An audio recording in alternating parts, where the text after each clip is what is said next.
Cool. And one last technical question, I think, here before I start getting to wrap up my questions, which is this is tying together a few different things that you've said in different places into one kind of forward looking question where on where you see the underlying models and the architectures going behind autonomous systems.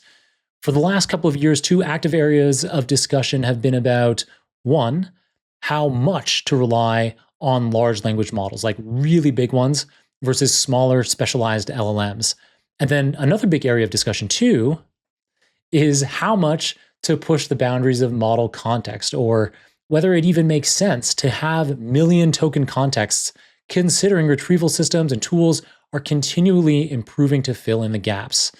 So you recently mentioned in a presentation that Alexa Plus relies on hundreds of specialized expert systems orchestrated together, and that an internal agent in AWS manages over 6,000 tools using retrieval instead of stuffing everything into a context window. So yeah, tell us a bit about that. How much context is too much? Where do you see that going? And where do you see this idea of lots of specialized models versus, big monolith LLMs with trillions of parameters that can do everything? I think there will be a diverse environment where all of the different kinds will have a place, right? If we're thinking like AI at the edge, that will most likely be kind of smaller models, right? That just giving the constraints there.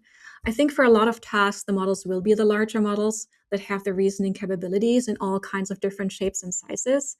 And going back to this 1,000, specialists and experts. So my thinking is like, you have your AI within maybe your company, but then your company does business with another company, right? So we saw this last year, like a lot of like hype around the protocols, like how can I connect my models to tools, and then how can I connect one agent to the other agent, inter-agent communication.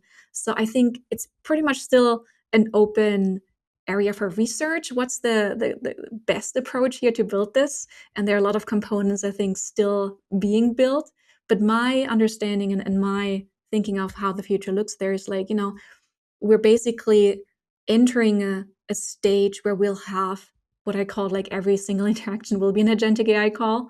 And then if you think about this, not just within your team or your company, how you do business with the other companies. So there will be a lot of, I think, level and layers up there where the agents communicate with each other, and figuring out, the right technology, the right protocols in that space. And that will be super exciting. So I think, yeah, there will be a lot of place for all the different kinds of things we're developing, which is exciting. And I'm really curious to see how the world looks like, maybe even like, a couple of years from now.